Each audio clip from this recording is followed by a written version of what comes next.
Vertige, surdité, acouphènes, ce sont des pathologies qui nécessitent à la fois une expertise clinique, des moyens d'imagerie et un accompagnement paramédical. Aujourd'hui, le JT vous fait découvrir un lieu qui regroupe les trois, c'est la clinique de l'oreille.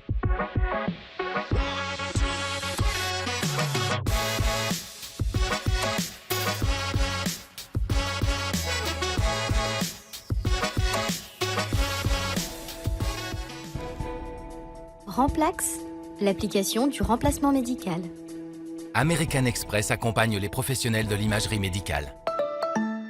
Guillaume, Mickaël, on vous retrouve aujourd'hui à la clinique de l'oreille. Qu'est-ce que c'est la clinique de l'oreille? Alors la clinique de l'oreille, c'est la première structure spécialisée pluridisciplinaire dans la prise en charge des troubles de l'audition, de l'équilibre et des acouphènes, donc qui vont réunir un bon nombre de praticiens, que ce soit donc des ORL purement médicaux, des ORL chirurgiens, des radiologues, des neurologues, des pneumologues spécialisés dans les troubles du sommeil et des paramédicaux qui vont intervenir à différentes échelles dans la prise en charge justement de tous ces troubles. Pourquoi avoir créé cette clinique de l'oreille et pourquoi avoir voulu cette unité de lieu entre ces différentes disciplines? Comme beaucoup de cliniques, que ce soit à Paris ou en France, spécialisées dans un domaine particulier, puisqu'on s'est tous un peu hyper spécialisés dans un domaine, on avait trouvé ça, nous et nos associés, cohérent justement de créer une structure spécialisée dans ces troubles-là, à la fois pour simplifier le parcours patient qui peut en fait réaliser du début de la prise en charge jusqu'à la fin sur le même site sans devoir changer à chaque fois de lieu, et puis surtout pour réunir des acteurs qui sont vraiment spécialisés dans un domaine qui est prévalent mais qui manque de praticiens spécialisés. Justement, ces praticiens, vous avez parlé de 3 types différents, les cliniciens, l'imagerie et le paramédical. On va détailler un petit peu. Pourquoi ces 3 corps de métier? Les 3 vont très bien ensemble. Alors c'est vrai que quand on pense ORL, on pense très souvent à la partie qui reste quand même très chirurgicale de la discipline, ce qui au final est pas non plus la majorité des consultations de ville, puisque les principaux problèmes restent les problèmes d'équilibre, de surdité et d'acouphènes, et généralement c'est une prise en charge qui reste purement médicale. Donc justement, l'idée, c'était d'avoir des ORL qui vont faire une prise en charge diagnostique, qui vont impliquer à la fois une consultation, mais aussi des examens complémentaires, donc ce qu'on appelle des explorations fonctionnelles. C'est un peu, si on peut prendre une image en miroir chez l'ophtalmo, quand vous allez chez l'ophtalmo, vous réalisez plusieurs examens qui vont étudier un petit peu la fonction globale de la vision. Après, pareil sur le versant ORL, donc on a des médecins ORL spécialisés là-dedans. Et s'ajoute à ça des médecins ORL chirurgicaux qui vont effectivement proposer en complémentarité une prise en charge qui peut être chirurgicale, surtout orientée au niveau de l'oreille, mais qui peut être aussi au niveau naso-sinusien. Donc ça, c'est la partie ORL. Pour la partie imagerie, comment ça se passe? Pour la partie imagerie, en réalité, la grande nouveauté, en fait, c'est de pouvoir implémenter directement sur site des équipements matériels lourds qui permettent de réaliser dans des délais très très courts de l'imagerie en couple pour des patients qui en ont fondamentalement besoin. Donc on sait très bien que dans la pathologie vertige, acouphène ou aussi bien surdité, le scanner et l'IRM sont 2 examens très complémentaires l'un de l'autre. Le scanner va surtout étudier tout l'environnement de l'oreille moyenne et faire le bilan de la chaîne ossiculaire, souvent dans le cadre du bilan d'une surdité dite de transmission. Et puis l'IRM, ça va être le milieu qu'on dit liquidien, le milieu de l'oreille interne, le milieu neurosensoriel. Donc l'appréciation plus en profondeur du vertige, des surdités cette fois-ci de perception.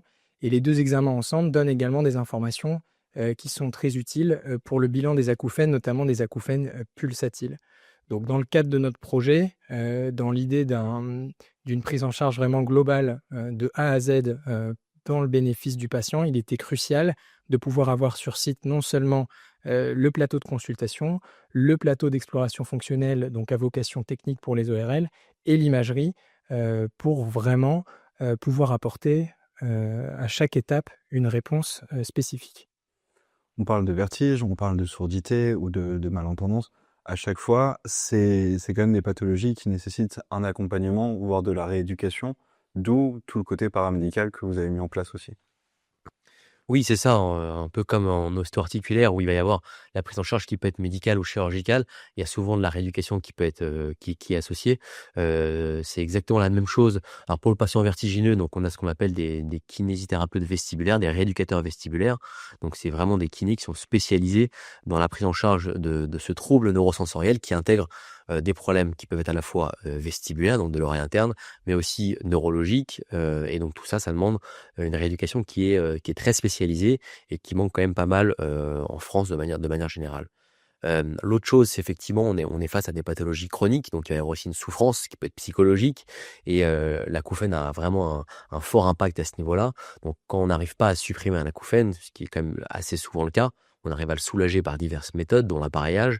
On peut aussi justement soulager le patient par cette prise en charge, que ce soit avec un psychologue qui fait de la thérapie cognitivo-comportementale ou alors un sophrologue. Donc ça nécessite aussi des gens qui sont spécialisés dans ce trouble-là, hein. Tous les sophrologues, psychologues vont pas être spécialisés dans cette thématique.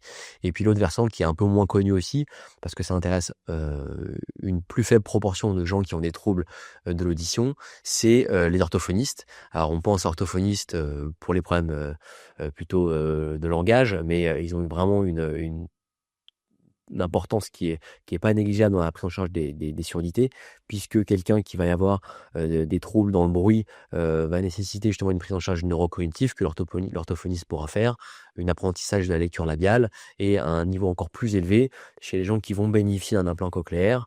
La rééducation spécialisée par l'orthophoniste est indispensable et malheureusement n'est pas proposée à l'hôpital hormis la prise en charge initiale du diagnostic.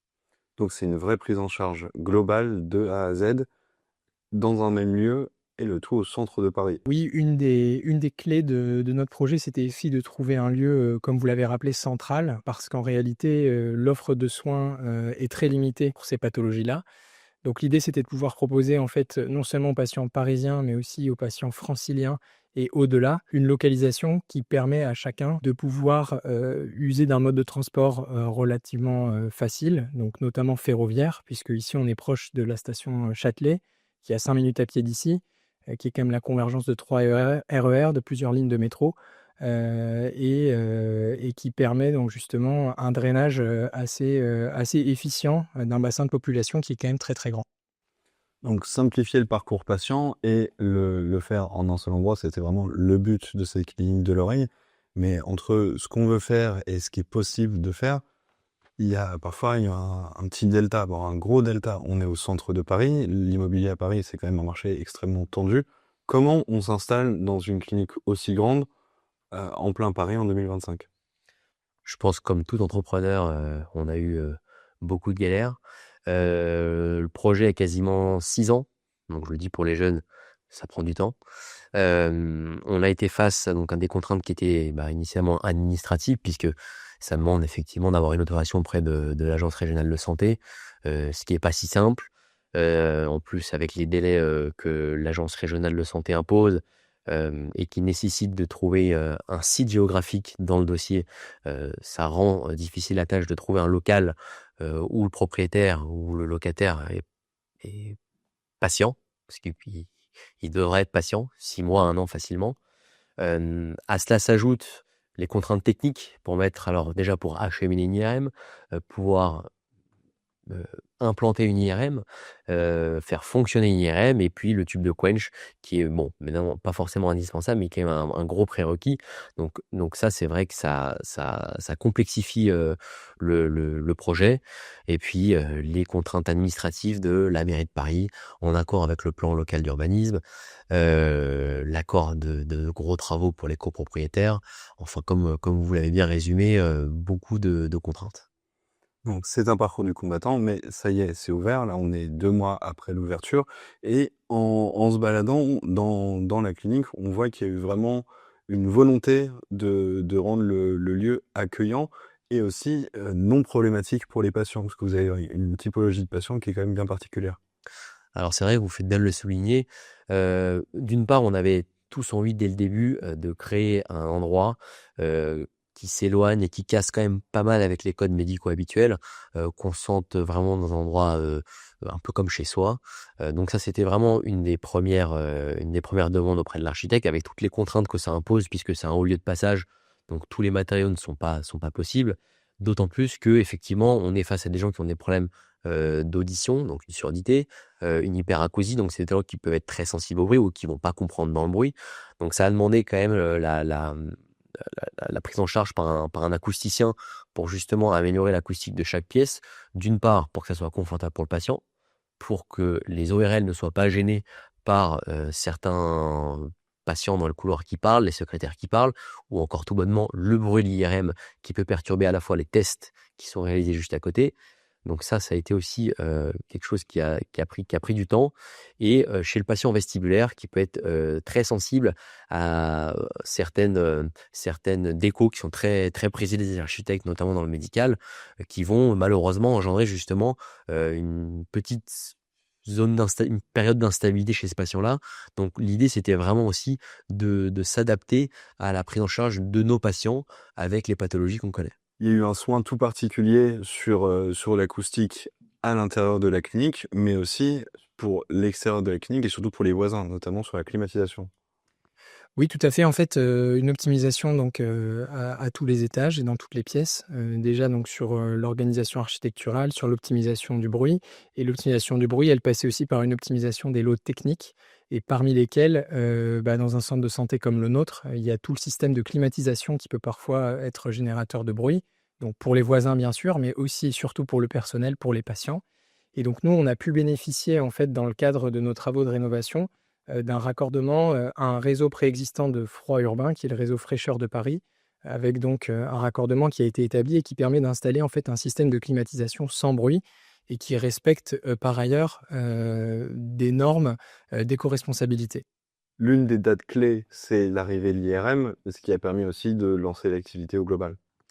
C'est vrai que c'est un moment qui a été vécu un peu comme une cerise, sur le gâteau, puisqu'après, quasiment, 6 années, à monter ce projet, on a pu enfin en voir la réelle concrétisation. Donc, c'était une soirée pour nous qui était très riche en émotions et forcément, depuis cette date, nous avons pu, dans la foulée, terminer les derniers travaux et pouvoir ouvrir, depuis le 23 juin dernier. Pour parler un peu technique, on parle d'IRM plutôt centré sur tête et cou, donc on est sur un haut champ. Oui, ouais, effectivement, on est parti d'emblée, c'était de travailler sur une 3 Tesla, puisque sur le TT-Q, on va pas dire qu'on n'a pas le choix, mais c'est ce qu'il y a de mieux. Et donc l'objectif, c'était vraiment d'avoir des équipements de pointe dans le domaine. Donc on s'est équipé d'une IRM 3 Tesla avec une antenne 64 canaux. Majoritairement, l'IRM est rempli avec du TT-Q, que ça soit neurologique, neurochirurgical, ORL, ophtalmologique. Donc on va dire que c'est un pari réussi parce que c'était pas simple de vendre la chose. Chose gagné de base, de dire je vais remplir 100% mon IRM avec ce que j'ai envie de faire et pas. C'était l'objectif, mais effectivement, on avait quand même une petite voix dans la tête qui nous disait bon bah si on n'y arrive pas, on remplira avec du tout venant. Et pour le coup, après plus de 2 mois d'ouverture, on arrive à remplir quasi exclusivement avec du TT-Q. Donc l'IRM est déjà dans les murs, le scanner va pas tarder à arriver. Justement, avec l'arrivée du scanner, qu'est-ce que ça va vous permettre de faire en plus comme examen? Alors on va pouvoir compléter une offre qu'on n'est pas capable de remplir actuellement, parce que comme disait Guillaume, il y a quand même des examens qui nécessitent que ça soit dans le cadre d'un bilan diagnostique, dans une prise en charge pré-chirurgicale ou même post-chirurgicale, un scanner. Donc c'est vraiment, je dirais, obligatoire. Il y a quand même quelques rares contre-indications aussi à l'IRM. Donc on a besoin d'avoir un scanner sur place pour nos patients et pour nos praticiens. Il y a un véritable focus tête et cou, le tout en libéral. Il y a un parallèle assez rapide avec l'hôpital Fondation Adolphe de Rothschild qui peut se faire. Alors, on n'a pas la prétention d'être la Fondation Adolphe de Rothschild, mais c'est plutôt un exemple et clairement, on aimerait pouvoir reproduire le même schéma dans une structure libérale dans Paris. Remplax, l'application du remplacement médical. American Express accompagne les professionnels de l'imagerie médicale.